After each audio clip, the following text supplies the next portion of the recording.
ধুর বাবা, এই হাঁস মুরগির জ্বালা আমার একদম ভালো লাগে না।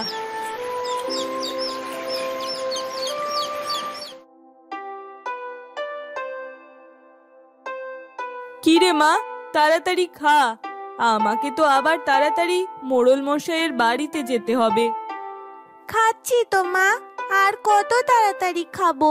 তাছাড়া রোজই তো একটু বেলা করে যাও, আজ আবার তোমার এত কিসের তাড়া? আর বলিস না রে মা, আজ আবার মোড়ল মশাইয়ের মেয়ে আসবে বাড়িতে, অনেক কাজ সেখানে। ওই বাড়িতে মোড়ল মশাইয়ের বুড়ো মা ছাড়া তো আর কেউ নেই। হ্যাঁ মা, গিন্নিমা মারা যাওয়ার পর ওই বাড়িতে কাজের লোকের খুব অভাব। হ্যাঁ রে মা, তাই তো বলছি, তাড়াতাড়ি খেয়ে আমাকে ছাড় দেখি। আচ্ছা মা, তাহলে তো আজ ওই বাড়িতে অনেক ভালো মন্দ খাওয়া দাওয়া হবে, তাই না মা? হ্যাঁ রে মা, বড়লোকের ব্যাপার স্যাপারই আলাদা। তাড়াতাড়ি খা দেখি, তোকে না খাইয়ে তো আমি যেতেও পারছি না। আচ্ছা মা, আজ কি কি রান্না হবে ওখানে? কি জানি রে মা, এখনো সেসব জানি না, তবে নানা রকম পিঠাপুলি হবে শুনেছি। পিঠাপুলি? কি কি পিঠা হবে মা? বললাম তো, অত শত জানি না, তবে ভাপা পিঠা হবে। মোড়ল মশাইয়ের মেয়ের ভাপা পিঠা অনেক পছন্দ। তাই নাকি? ভাপা পিঠা, ওটা তো আমারও অনেক পছন্দ। ও মামা, আমার জন্য ভাপা পিঠে আনবে মা? মারে, কি করে আনবো বল, আমি তো ওখানে কাজ করি, আমাকে কি আর ওরা পিঠে খেতে দেবে?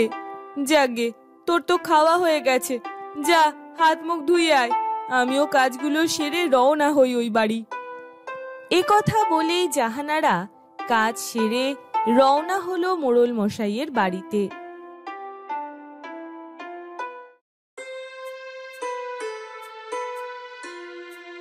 এ কি রে জাহানারা, এতক্ষণে তোর আসার সময় হলো? বাড়ি ভর্তি কত কাজ, আজ কতদিন পর মেয়েটা বাড়িতে আসবে বলতো? এসব নিয়ে আপনি একদম চিন্তা করবেন না মোড়ল মশাই, আমি সব সামলে নেব। হ্যাঁ হ্যাঁ, তাই কর। মা মরা মেয়ে আমার, দেখি সাদর আপ্যায়নে যেন কোনো ত্রুটি না থাকে। এ কথা বলেই মোড়ল মশাই আর জাহানারা ভেতরে চলে গেল।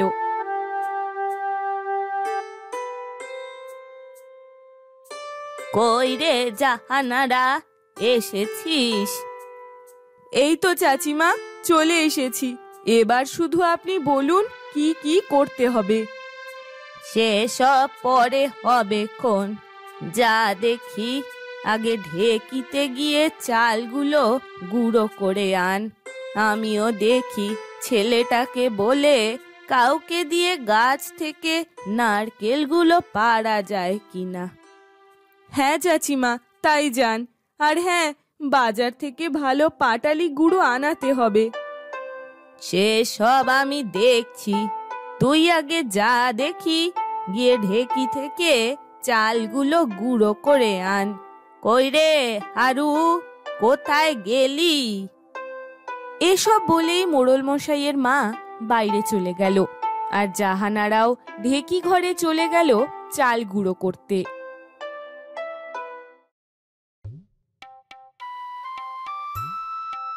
দাদি, ও দাদি, কোথায় গেলে?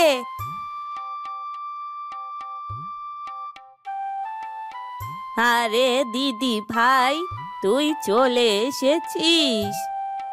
হ্যাঁ দাদি, এসেছি তো। তোমাদের এই অজপাড়াগায় আসতে গিয়ে দেখো না কি হাল হয়েছে। ও মামা, দেখো না, আমার পায়ে কাদা লেগে গেছে। হ্যাঁ রে মা, তাই তো দেখছি। বাবাকে কত বলি এই গ্রামে আর থাকতে হবে না, শহরে চলো, কে শোনে কার কথা। কি যে বলিস দিদি ভাই, এই গ্রামেই তো শান্তি, ওই শহরে গেলে তো আমাদের দম বন্ধ হয়ে যাবে। এসব বলো না তো দাদি, এসব শুনলে আমার গা জ্বলে যায়। আরে মা লায়লা, এসে গেছিস? হ্যাঁ বাবা, এইমাত্রই আসলাম। এই যে দিদি ভাই, কেমন আছো? ভালো আছি নানু ভাই, তুমি কেমন আছো? ওরে আমার দিদি ভাই, আমিও খুব ভালো আছি রে। যা রে মা, যা হাত পা ধুয়ে নে। আর তোর পছন্দের ভাপা পিঠা বানানো হচ্ছে, দেখবি কত ভালো লাগবে। ভাপা পিঠা? সেটা আবার কি নানু ভাই? সেটা দেখবি, সেটা খুব স্বাদের একটা খাবার। দেখো বাবা, তুমি তো জানোই এখন আর ওসব মিষ্টি টিষ্টি আমার তেমন ভালো লাগে না। কি বলিস রে মা, আমি তো আরো তোর জন্যই এত আয়োজন করলাম। যাকগে, তুই যা হাত পা ধুয়ে নে। আর দিদি ভাই, তুমি আমার সাথে চলো, বুঝলে? তোমাকে আজকে গ্রামটা ঘুরিয়ে দেখাবো। এই বলে মোড়ল মশাই আয়েশাকে নিয়ে বাইরে চলে গেল। ওদিকে জাহানারা ঢেকিতে চাল গুঁড়ো করছিল। তাড়াতাড়ি গুঁড়োগুলো হয়ে গেলে তাহলে শান্তি, নইলে আবার দেরি হয়ে যাবে। কি রে জাহানারা, তোর চাল গুঁড়ো করা হলো? এই তো চাচি, হয়ে গেছে। বেশ বেশ, ওদিকে তো লায়লারাও চলে এসেছে। এই ধর তোর নতুন গুড়ের পাটালি। এই যা, নারকেলগুলো তো ভাঙা হয়নি। আচ্ছা চাচি, আপনি কাউকে দিয়ে নারকেলগুলো ভাঙান, আমিও যাই। চাল গুঁড়ো হলে রান্নাঘরে গিয়ে চুলাটা ধরাই। তাই যা মা, আমারও তো পিঠে খাওয়ার লোভে জিভটা কেমন লক লক করছে। হে হে হে হে। হা হা হা, সত্যি চাচিমা, আজ বাচ্চাদের সাথে সাথে আপনিও কেমন বাচ্চা হয়ে উঠেছেন। এই তো সব গুঁড়ো হয়ে গেছে, যাই আমি রান্নাঘরে যাই। এই বলে জাহানারা রান্নাঘরে গিয়ে চুলা ধরালো। এই নে রে মা, নারিকেল ভাঙা হয়ে গেছে। এবার নারিকেলগুলো ভালো করে কুড়িয়ে নে, তাহলেই তো পিঠের স্বাদ বাড়বে। হ্যাঁ চাচিমা, ঠিকই বলেছেন। ভাপা পিঠের আসল স্বাদ তো ওই নারিকেলেই। তা যা বলেছিস, যত সময় যাচ্ছে লোভটা যেন জাকিয়ে বসছে। নে নে, তাড়াতাড়ি সব করে ফেল দেখি, আমি বরং ওদিকটা খোঁজ নিয়ে আসি। এই বলে মোড়ল মশাইয়ের বুড়ি মা সেখান থেকে চলে গেল। আহারে, এই বাড়িতেই আজ আমি নিজের হাতে কত পিঠে বানাবো, অথচ নিজের মেয়ের মুখেই একটা পিঠে দেওয়ার ভাগ্য হবে না। হায় আল্লাহ, এই কি ছিল কপালে! এইসব ভেবে জাহানারার চোখ ছলছল করে উঠল। তখনই লায়লার ছোট মেয়ে আয়েশা দৌড়ে সেখানে এসে বলল, কোথায় কোথায় ভাপা পিঠা, আমি খাবো। এ কি আয়েশা, তুই এখানে এসেছিস? এসো মা, এখানে এসো। না না, আমার মেয়ে চুলার কাছে কেন যাবে? ওখানে গেলে আগুনের তাপে আমার মেয়ের গায়ের রং কালো হয়ে যাবে। না না, কিছু হবে না। দেখ জাহানারা, কাজ করতে এসেছিস, কাজ কর। আমার মেয়েকে আলগা পিরিত দেখাতে হবে না। এসব কি বলছেন ছোট আপা? আমরা তো একসাথেই বড় হয়েছি। হয়েছি তো কি হয়েছে, ভুলে যাস না আমি এই বাড়ির মেয়ে, আর তুই এই বাড়ির কাজের মেয়ে। চল আয়েশা, ভেতরে চল। এই বলে লায়লা আয়েশাকে ভেতরে নিয়ে চলে গেল, আর জাহানারাও মন খারাপ করে পিঠা বানাতে লাগলো।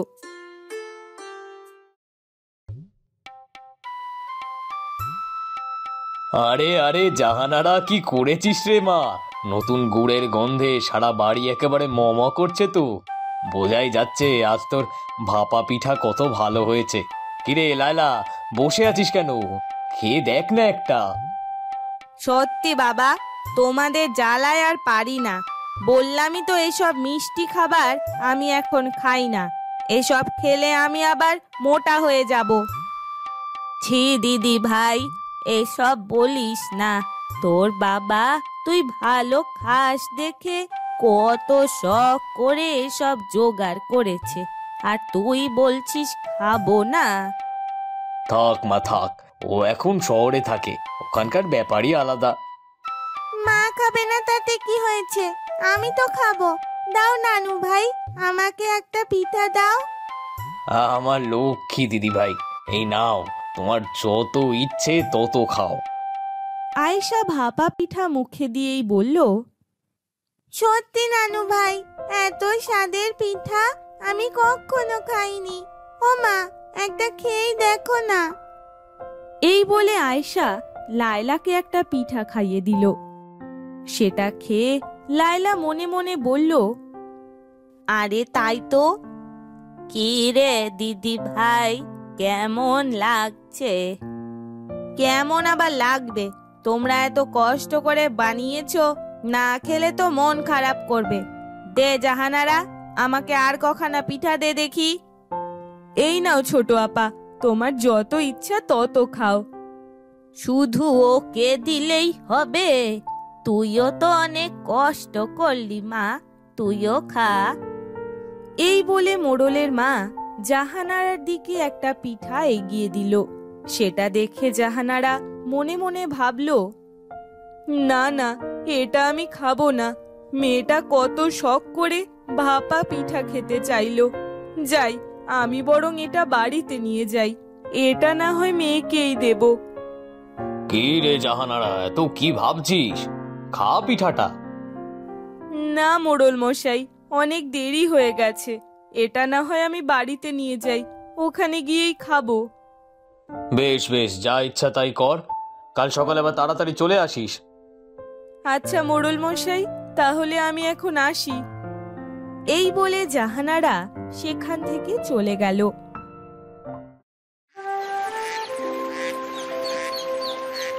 হে কি, মেয়েটা যে দেখছি এখনো বাড়ি ফেরেনি।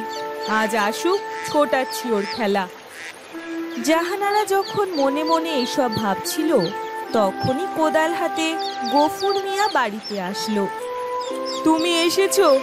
আমি তো ভাবলাম আজও তোমার ফিরতে দেরি হবে।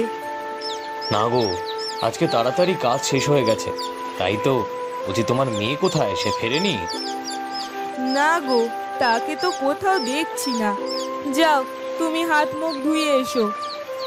এ কি, তোমারও তো মুখটা শুকিয়ে গেছে গো। হয়েছে, তোমার আর আমার শুকনো মুখ দেখতে হবে না। নিজের দিকে তাকিয়েছো কি হাল হয়েছে শরীরের? সারা দিন কাজ করে একদম নাজেহাল অবস্থা। বারে, আমি একাই কাজ করেছি, আর মোড়লের বাড়িতে ওরা বোধহয় তোমাকে সিংহাসনে বসিয়ে রেখেছিল। যাও যাও যাও, তুমিও ঘরে চলো, হাত মুখ ধুয়ে একটু বিশ্রাম করবে। এই বলে গফুর মিয়া আর জাহানারা দুজনেই ঘরে চলে গেল।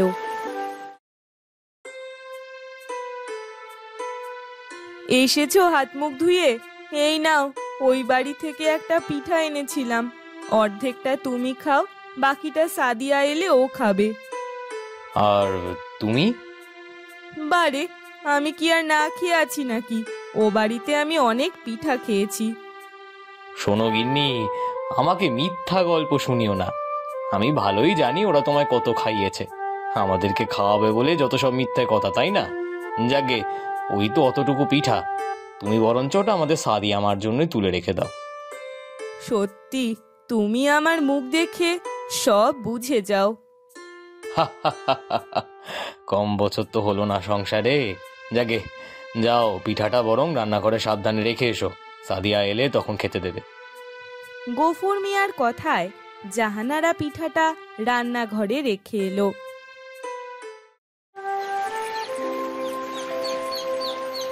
মা, ও মা, কোথায় তুমি? এতক্ষণে তোর আসার সময় হলো? বাড়ি খেলা শেষ না হলে কি করে আসবো? তাছাড়া আমার একা একা বাড়িতে থাকতে একদম ভালো লাগে না। যা, কলপাড় থেকে হাত মুখ ধুয়ে আয়। মা, ও মা, আমার জন্য পিঠা আনোনি? আমি এত করে তোমায় পিঠা আনতে বললাম, তাও আনোনি? কি যে বলিস মা তুই, এত করে বললি আমি না এনে পারি?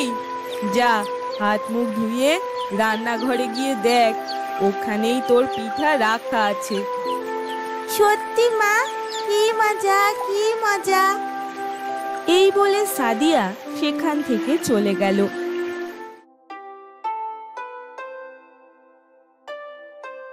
এ কি, এখানে বিড়াল এলো থেকে? আর আমার পিঠা? মা, ও মা! সাদিয়ার চিৎকারে জাহানারা রান্নাঘরে গিয়ে বলল, কি রে, চেঁচাচ্ছিস কেন? এই দেখো মা, রান্নাঘরে এই বিড়ালটা বসে আছে, আর তুমি না বললে এখানে পিঠা রাখা আছে? কোথায় পিঠা? আরে তাই তো, এখানেই তো বাটিটা রাখা ছিল। হায় হায় রে, তাহলে নির্ঘাত এই বিড়ালটাই পিঠা খেয়েছে। হায় আল্লাহ, একটা ভাপা পিঠে খেতে চাইলাম, তাও কপালে জুটলো না। এই বলে সাদিয়া কাঁদতে লাগলো। সেই দেখে জাহানারাও মন খারাপ করে বলল, মন খারাপ করিস না মা, মন খারাপ করিস না, আমি আবার তোকে পিঠা বানিয়ে খাওয়াবো। জাহানারা একথা বলতেই গফুর মিয়া পেছন থেকে বাটি হাতে সেখানে এসে বলল, তোমাকে আর এখন পিঠা বানাতে হবে না গগিন্নি, এই নে মা তোর ভাপা পিঠা। আরে, এটা তোমার কাছে এলো কোথা থেকে? আরে আমি তো দেখেছিলাম বিড়ালটা এই ঘরেই আসছে, তাই তো পিঠা সরিয়ে রেখেছিলাম। নে মা, পিঠা খেয়ে নে। সত্যি বাবা, তুমি কত ভালো। দাও, আমাকে পিঠাটা দাও। তবে এটা কিন্তু আমি একা খাবো না। এবার শীতের প্রথম ভাপা পিঠা আমরা তিনজনেই ভাগ করে খাবো। কিন্তু কোনো কিন্তু না মা, এই নাও, হা করো দেখি। এই বলে সাদিয়া তার বাবা আর মাকে পরম যত্নে পিঠা খাইয়ে দিল। আর এই দেখে জাহানারা আর গফুর মিয়া সাদিয়াকে জড়িয়ে ধরল।